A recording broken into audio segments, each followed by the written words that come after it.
पाकिस्तान ने world cup में बांग्लादेश को 7 विकेटों से शिकस्त तो दे दी है, लेकिन इस फतह के बावजूद जो हम बहस कर रहे हैं, ये बहस का आगाज़ खुद क्रिकेट बोर्ड की मैनेजमेंट कमेटी के सरबराह ज़का अशरफ साहब ने किया है। उन्होंने खुद ही इस टीम की कारकर्दगी जो है उस पर बहुत से सवालात उठा दिए हैं। और अब तो जो शाहिद आफरीदी हैं, शाहिद आफरीदी साहब की भी एक स्टेटमेंट मेरे तक पहुंची है और उन्होंने भी ये दुनिया को बताया है, बराह रास्त उन्होंने मुखातब करके कहा है ज़का अशरफ साहब को कि आप क्रिकेट बोर्ड की कारकर्दगी पे तनकीद करने वाले जो मुबस्सरीन हैं उनकी शिकायतें लगाते हैं मीडिया हाउसेस के मालकान को, तो ये काम आप ना करें, अपनी कारकर्दगी को बेहतर बनाएं।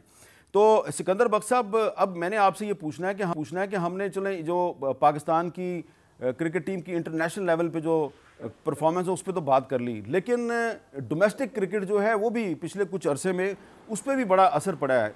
एक मिसाल मैं आपको देता हूँ कि इस वक्त जो इस्लामाबाद क्रिकेट एसोसिएशन है उसको ज़का अशरफ साहब ने इक़्तिदार संभालते ही उसको डिज़ोल्व कर दिया, एक एडहॉक कमेटी बना दी और फिर इस्लामाबाद हाई कोर्ट ने उसको बहाल कर दिया इस्लामाबाद क्रिकेट एसोसिएशन को, लेकिन पाकिस्तान क्रिकेट बोर्ड उसको उस फैसले को नहीं मान रहा, यानी कि तौहीन अदालत कर रहा है। तो इस किस्म के बहुत से मामलात जो हैं वो साहिवाल में भी हैं, वो सिंध में भी हैं, कराची में भी हैं। तो ये जो डोमेस्टिक क्रिकेट है, जब तक ये ठीक नहीं होगी तो हमारी इंटरनेशनल क्रिकेट कैसे ठीक होगी? इसको कैसे ठीक करें हम डोमेस्टिक क्रिकेट को? देखिए, आपने अभी पूछा था इमाद वसीम से कि यहाँ पे ऐसा कोई फोरम है जिसके ऊपर जाकर आप अगर परफॉर्म कर रहे हैं और आपकी सिलेक्शन नहीं हो रही है तो आप बात करें। देखिए, जो फोरम होता है वो 4 डे क्रिकेट होती है जी। 4 रोज़ा क्रिकेट आप खेलें, इनमें से आधे लड़के नहीं खेल रहे। ये कहते हैं हम तो वाइट बॉल के क्रिकेटर हैं। भाई, what is white ball and what is red ball? आपने क्रिकेट खेलनी है, इंग्लैंड का रूल है, ऑस्ट्रेलिया का रूल है, न्यूजीलैंड का रूल है कि आपने हर हाल में 4 रोज़ा क्रिकेट खेलनी है। अगर पाकिस्तान क्रिकेट बोर्ड चाहता है कि पाकिस्तान की क्रिकेट इंप्रूव कर जाए तो उसको एक रूल बनाना चाहिए कि हर लड़का 4 रोज़ा क्रिकेट खेलेगा।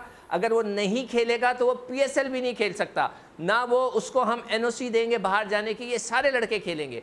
तो मेरे ख्याल से तो सबसे पहले तो उनको ये काम करना चाहिए। जो आपने बात की है कि जो ये एसोसिएशन को डिज़ोल्व करने की और इस किस्म की जो सिचुएशन है, ये जब से हमारे प्रीवियस प्राइम मिनिस्टर आए थे, जो हमारे साबिक कप्तान थे जिन्होंने कभी डोमेस्टिक क्रिकेट नहीं खेली, वो वही करते थे जो कि वो असेंबली में करते हैं कि ये असेंबली मेरे काबिल नहीं है, मैंने ये यहाँ पे सारे लोग जो है गलत बैठे हुए हैं। वही चीज़ वो डोमेस्टिक क्रिकेट में करते थे। जब मैं खेलता था वो भी खेलते थे, तो वो ये कहते थे कि ये डोमेस्टिक क्रिकेट इस काबिल नहीं है कि मैं खेलूं। वो नहीं खेलते थे, उसकी जगह वो वनडे क्रिकेट खेलते थे। उन्होंने आते ही ऑस्ट्रेलिया का सिस्टम लाए, सबकी नौकरियां खा गए, सारे लोग बेरोजगार हो गए और उन्होंने कहा सिर्फ 6 टीमें खेलेंगी, 16 से 6। हमारी आबादी 25 करोड़ की है, ऑस्ट्रेलिया की आबादी 2.5-3 करोड़ की है और आपने 6 टीमें कर दी, जिससे तबाही आई है। और जो आपका जो इशू है वो भी यही है। ये उन्होंने इस वक्त कराची के अंदर मुझे पता है कि कोई क्लब क्रिकेट नहीं हो रही। अच्छा, उन्होंने क्लब क्रिकेट को बिल्कुल बंद कर दिया है। जब आपकी क्लब, वेरी सैड, ये तो बहुत आप ऐसी बात बता रहे हैं जो नाकाबिले यकीन है। नहीं, काबिल यकीन के आपको पता होना चाहिए सर कि आपको उन्होंने आकर जो है सारी एसोसिएशन को ख़त्म किया, ऐसे लोगों को अपॉइंट कर दिया कराची के अंदर जिन्होंने गैराज में भी क्रिकेट नहीं खेली। मैंने उनसे पूछा भाई आपने कभी क्रिकेट खेली है? उन्होंने गैराज में भी नहीं खेली। उनको आपने हवाले कर दिया कि कराची की क्लब्स की स्क्रूटनी कराएं, पूरे सिंध में क्रिकेट कराएं। आज तक क्लब क्रिकेट नहीं शुरू हुई है कराची के अंदर। अच्छा, ये मुझे बताइए कि इससे बड़ा क्या जुल्म हो सकता है? अच्छा, इस्लामाबाद में भी कुछ ऐसा ही है कि जो इलेक्टेड बॉडी है उसको डिज़ोल्व करके एडहॉक कमेटी में ऐसे लोगों को शामिल किया गया जो कि एक साबका हुक्मरान जमात जिसकी तरफ आपने इशारा किया उसके बाकायदा वर्कर हैं, उनको एडहॉक कमेटी में शामिल कर दिया। अच्छा, अब्दुल रज़ाक साहब, ये जो बात की है सिकंदर बख्श साहब ने कि 4 दिन की क्रिकेट होनी चाहिए, तो इस बात में कोई आपको वजन नज़र आ रहा है? आप इसे इत्तेफाक करेंगे? देखिए, सारी ये प्रिपरेशन होती है वो प्लेयर्स पे डिपेंड करती है, और प्लेयर अगर विलिंग है, वो एंजॉय कर रहा है क्रिकेट को, तो फिर तो उसको खेलना चाहिए। और यहाँ पे सिस्टम ऐसा नहीं है। हम वर्ल्ड कप जाने से पहले हमें कोई टीम नज़र आती है तो अफगानिस्तान की टीम नज़र आ जाती है। वर्ल्ड कप खेलने से पहले हमें कोई टीम नज़र आती है, श्रीलंका की नज़र आ जाती है। अब तो हमें एक नीदरलैंड की टीम भी और मिल गई और नेपाल की टीम भी मिल गई है पाकिस्तान को। अब इनके साथ ही हमारे मैचेस हुआ करेंगे और ये तो चीज़ें डिपेंड करती है क्रिकेट बोर्ड पे कि आपने एक सिस्टम क्या बनाया हुआ है। आपने T20 क्रिकेट इतनी कर दी हुई है कि प्लेयरों को ज़रूरत ही नहीं है 4 डे खेलने की, क्योंकि 4 डे की क्रिकेट में ना कोई पैसे हैं ना कुछ है। उसमें तो आप इम्प्रूवमेंट की तरफ जाते हैं, आप अपनी फिटनेस की, अपने मसल को डेवलप करने के लिए, मेंटली तौर पे इन रहने के लिए क्रिकेट खेलते हैं। तो ये एक प्लेयर का माइंड होता है, क्योंकि जो प्लेयर टेस्ट मैच खेल कर वनडे में आते हैं तो उनकी परफॉर्मेंस बहुत अच्छी होती है, और जो वनडे खेल के T20 में जाते हैं उनकी परफॉर्मेंस बहुत अच्छी होती है। हमारी ये प्रॉब्लम है, हम पहले T20 खेलते हैं, उसके बाद हमें वनडे क्रिकेट अच्छी नहीं लगती, उसके बाद वनडे क्रिकेट थोड़ी अच्छी भी लगती है, तो टेस्ट क्रिकेट से हम दूर हो जाते हैं। तो ये तो एक प्लेयरों का माइंड है, और सारी आपने ना बिल्कुल ही प्लेयरों को ना एक साइड पे कर दिया हुआ है। उनके पास राइट्स हैं, वो T20 में उनको ज्यादा पैसा मिलता है। अच्छा। T20 की बात छोड़ी, अब T10 आ गई है। अच्छा, अब तो T10 में भी बड़ा पैसा है, तो अब तो हर चीज शॉर्टकट है। एक सवाल है मेरा, सिकंदर भाई, आप इसका बेशक जवाब दे दें कि ये जो आपने 4 डे क्रिकेट की बात की, तो अभी पीसीबी ने एक हनीफ मोहम्मद ट्रॉफी करवाई थी जो 4 दिन के मैचेस थे। उन 4 दिन के मैचेस के लिए जो टीमें बनाई गई थी, उन टीमों की सिलेक्शन करने वाले जो कोचेस थे, कुछ टीमों के कोचेस बड़े नामी ग्रामी क्रिकेटर थे, उन्होंने बाकायदा कुछ प्लेयर्स को ड्रॉप करने के लिए उनकी एवरेजेस को ख़राब किया।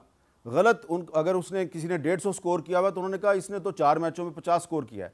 जब ये चीज़ with documentary evidence Zaka Ashraf साहब के इल्म में लाई गई तो उन्होंने कोई कार्रवाई नहीं की। मैंने सवाल आपसे ये करना है कि 4 दिन के मैच में अगर कोई क्रिकेटर अच्छी परफॉर्मेंस दिखाता है फिर भी उसको चांस नहीं मिलता, तो वही सवाल है इमाद वसीम वाला, वो बेचारा किधर जाए, किधर जाके अपनी फरियाद करे?